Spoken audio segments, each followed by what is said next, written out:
did we build an economic system that is ultimately so misaligned with our goals and our own survival and thriving? Where did our current system come from? What problems was it created to solve? I think that, people have been talking about this problem for a long time. They talk about it in different ways, but people will say, like, we're trying to preserve a system that depends on endless growth, but we have a finite planet to work with. So um, I think it's really important to realize that this was not something that was like intentionally built with some expansive view in mind, with the goal of living in harmony with nature or supporting human thriving um, or anything really. I mean, there was no like single mastermind that had like a vision, for humanity that created what we have now. And like that's obvious, right? This is just it's sort of something that just emerged as a result of changing incentives and then people responding to those incentives. Economists normally will talk about division of labor as this thing that improves conditions for everyone because you divide the work up that way and then you get more done, which is true, but it also introduces distortion. It's people just being dishonest and taking advantage. And then they don't talk about that.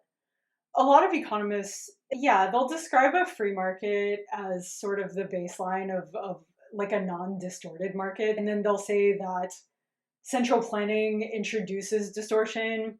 So like taxing some group of people and then redistributing their money to other people, or providing subsidies for certain types of production, and well, like ways that the government can centrally enact policies to try to like influence economics and how resources flow in the economy is like the source of distortion. And if we could just have a totally free market with no regulations on that, like this is great and there's no distortion and the invisible hand of the free market will solve all the problems. But I do not think so, and I'm going to tell you why.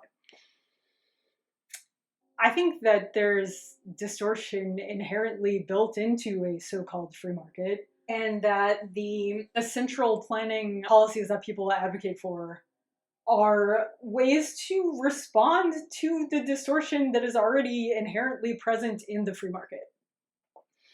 So something about economics that I don't know if everyone really thinks about, especially if they haven't like studied it in depth in like some academic way, is the fact that so people think that economics is the study of money because economics does talk a lot about money, but it's bigger than that because economics can be used to describe any system of exchange, including like a barter system. But even more like atomized than that, they have this idea called Crusoe economics, which is based on Robinson Crusoe. It's like a guy gets stranded on a desert island and he's all by himself and it's just him against his environment to try to figure out how he's going to survive. And so even in that situation, there are trade-offs. There are different avenues that this person could pursue in order to figure out how to meet his needs. So just for an example, I'm on a deserted island and I can go and forage and try to find some vegetables to eat, and that's pretty much a sure thing. I mean, I know that if I go and put my effort towards this, I will be rewarded, but the reward is not that, it's not that satisfying or calorically dense, but I'm not going to starve. Or I can put my efforts towards fishing and try to get a fish to eat, or I can put my effort toward trying to hunt a bird. I have 3 different pathways that I can take to try to figure out what I'm going to eat for dinner tonight. Probably you want the fish or the bird because it's more satisfying and it has more calories in it, but it's a gamble because you're not guaranteed to have success with that. And so there's a risk that you will come back empty-handed and have to go to bed hungry, and nobody wants that. And so it makes more sense to pursue the foraging with the vegetables first, so that you can try to build up some type of a stockpile of extra food that you can like stash away somewhere. And so then maybe the next day, or once you've built up enough extra food, you can go and try to spend your time hunting or fishing instead. And then even if you're not successful, you don't have to go to bed hungry. You've bought yourself some flexibility, some capacity to absorb the risk involved in pursuing the path that's a bigger gamble, essentially. This is the model of economics that has the least amount of distortion in it. There's no outside factors causing any distortion. But then, say that you add another person to the island, and so now instead of me on the island by myself, there's two people on the island. So I have me and someone else. Just say it's me and you, okay? Me and you are on the island, and we're alone on a desert island. And I tell you, I have about a 1 in 3 chance of being successful if I spend the day hunting a bird. But the foraging is it's a sure thing. So like we talk it through, and then we decide, well, you're gonna go and forage for vegetables, and I'm going to go and hunt a bird. And, you know, best case, we have vegetables and a bird, and that's a pretty good dinner, which we will share. Or, you know, worst case, we just have the vegetables that you foraged, and we'll try again tomorrow. And so we go off all day. You go forage vegetables, and you find some, and then you come back, and then I'm there, and I'm like, well, you know, I didn't catch a bird. I had no success with my hunting endeavor, but you know, we'll eat these vegetables and we'll try again tomorrow. But what you don't know is that I actually did catch a bird, because I'm actually like way better at hunting than I told you that I was, and I'm successful almost 100% of the time that I try to hunt. Maybe for you it's 1 in 3 you're successful, but I'm a more skilled hunter than you are, because I like get inside these birds' heads. I know what they're doing. I know what they're up to. It's a bird. Like, how hard is it to outsmart a bird? But I don't tell you that, and so I just kind of like secretly, you know, I hunted for like 10 minutes. I caught the bird, and then I went and cooked it secretly and ate it. And then I just spent the rest of the day playing, you know, bongo drums or whatever. And like, you have no idea because you weren't there, because you were out doing work. So this is like information asymmetry, right? And I'm taking advantage of you. And you don't know. Yeah, we have like a market distortion, and it's like a free rider problem. And you know, if it's just two of us on the island, and there's like no escape from each other, maybe just the knowledge that you'll kind of hate me if you ever find out how I'm scamming you, and also the fact that if you die because you aren't getting adequate nutrition because I'm over here scamming you, and you're just getting like sicker and sicker because you're not getting enough protein or whatever, that affects me, because I'm going to be really lonely if you die, and I'm going to feel guilty, you know, because I care about you and stuff. So like that kind of like interdependence can discourage some dishonest behavior.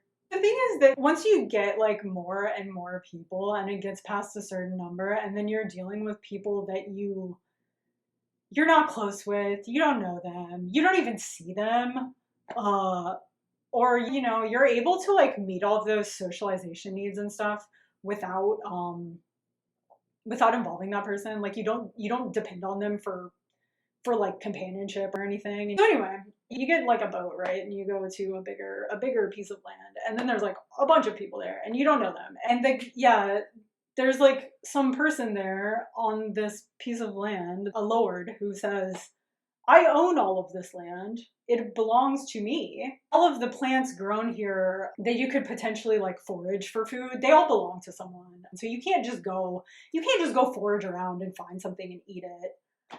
You can farm, I'll give you some seeds and assign you a little parcel of land, and you can like plant the seeds and water them and make sure they grow and take care of them and make sure that no animals eat them and stuff. And then whenever you like harvest all of the food produced by that,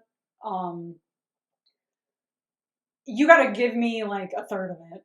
Or if you want to go and fish, you have to give me like a third of the fish that you catch, or whatever. Or if you want to hunt, you can't hunt, but you can like raise these animals, so you have to like look after them and make sure that you take care of them and stuff like that. But whenever it comes time to like slaughter that cow or whatever, you're gonna give me a third of it for letting because I'm letting you use my land. Like, this is my land that I own.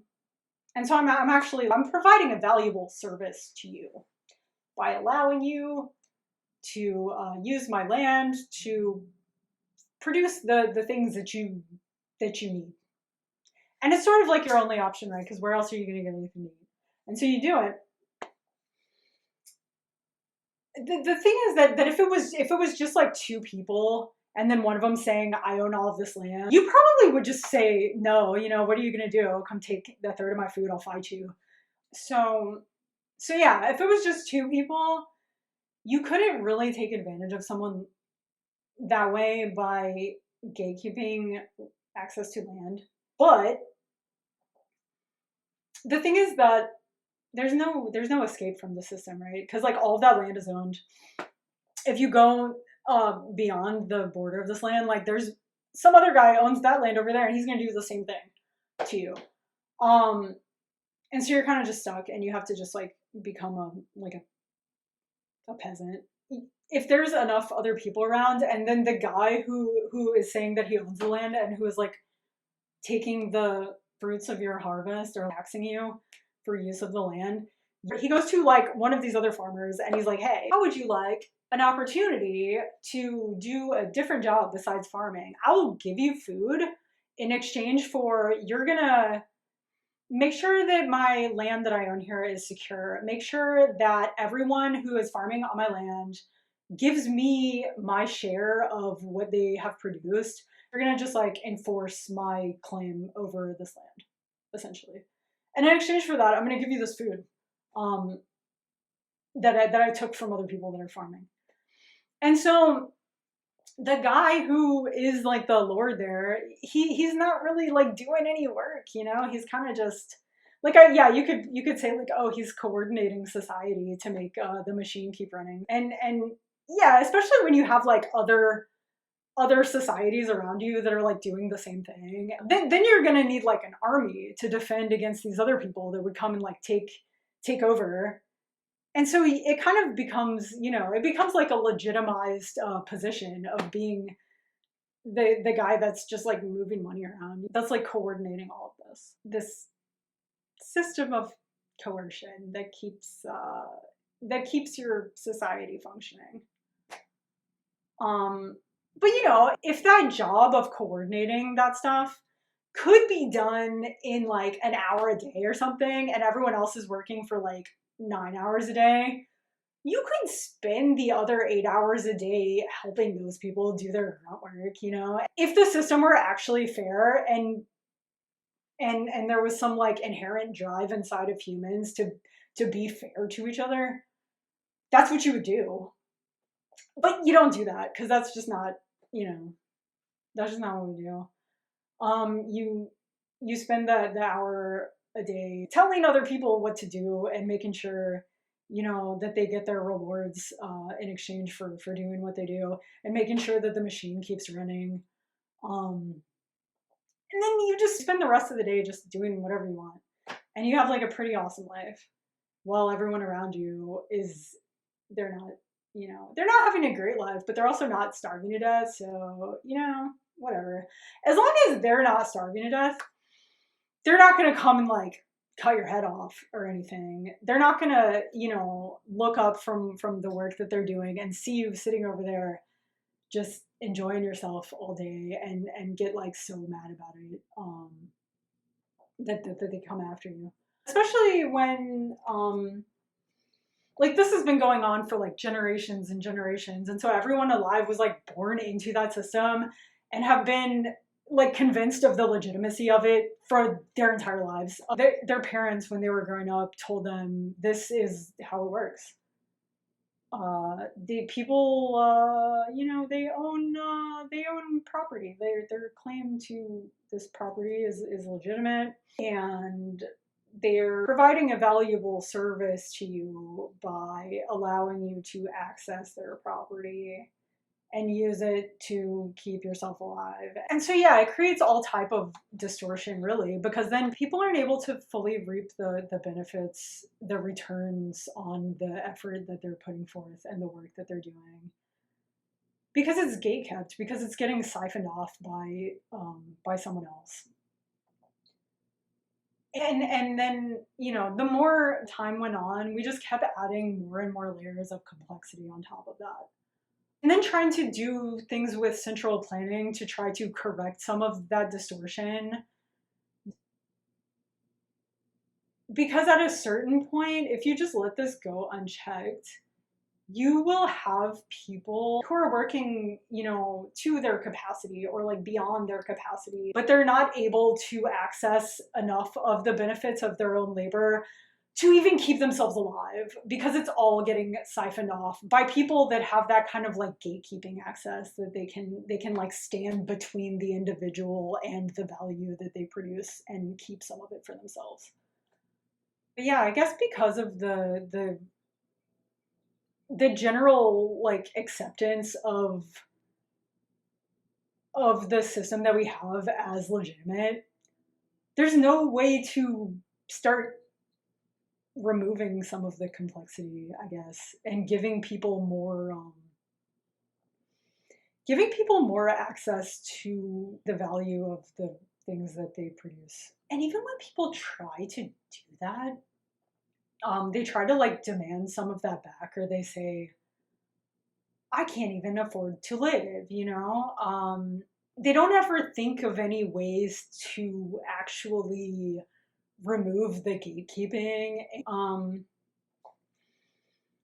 It's really hard to do that because you end up with this huge power imbalance, and it's pretty much impossible to correct while still upholding the foundation on which our economic system was built, which is like the idea that setting up these kinds of systems of gatekeeping and extraction, it's a legitimate means of acquiring wealth. You know, nobody's ever really questioned that before because the system always worked. It didn't work for everyone, but we managed to tell ourselves that the people who it wasn't working for, the homeless people, the people that were just like fully unable to survive inside of society, we're able to like convince ourselves that it was their fault, basically, and blame them for it. And so it was working well enough for like enough people that it was generally agreed upon, or the consensus is that this is legitimate, and if it's not working for you, that's your problem. But once it gets to the point where the people that are at the top of the hierarchy running things, you know, if they like telling you like, I worked hard and I innovated and I went to college. Yeah, just stay in school, and work hard, and be reliable, right? And be a hard worker, um, and don't be lazy. You see that people are doing these things and they're still not having any success. You're not going to really have a belief that the system is functioning well, and so that's when people start to question it. But you know, it's really hard to dismantle these deeply held beliefs, like it's legitimate to own more property than what you need, and then gatekeep that property as a means of extracting wealth from others. We accept that as legitimate because it's like the water that we're swimming in. But you know, if you tried to implement some gatekeeping scheme that just fully was like incompatible with survival for people. Like, just for an example, if I said, you know what, all of the air on the planet belongs to me, and so anytime you are breathing air, you have to pay me for that because that's my air. No one is going to uphold the legitimacy of that. Even if I tried to like hire an army to enforce my ownership of air and make sure that everyone who is breathing my air is paying me, like, no, it's just not, it's not gonna happen. I don't think that anyone could be convinced of the legitimacy of that because it's just so absurd. Okay. Anyway, if you made it this far, thanks for watching, and don't forget to like and subscribe and leave a comment and let me know if you have anything to say about this. Thanks.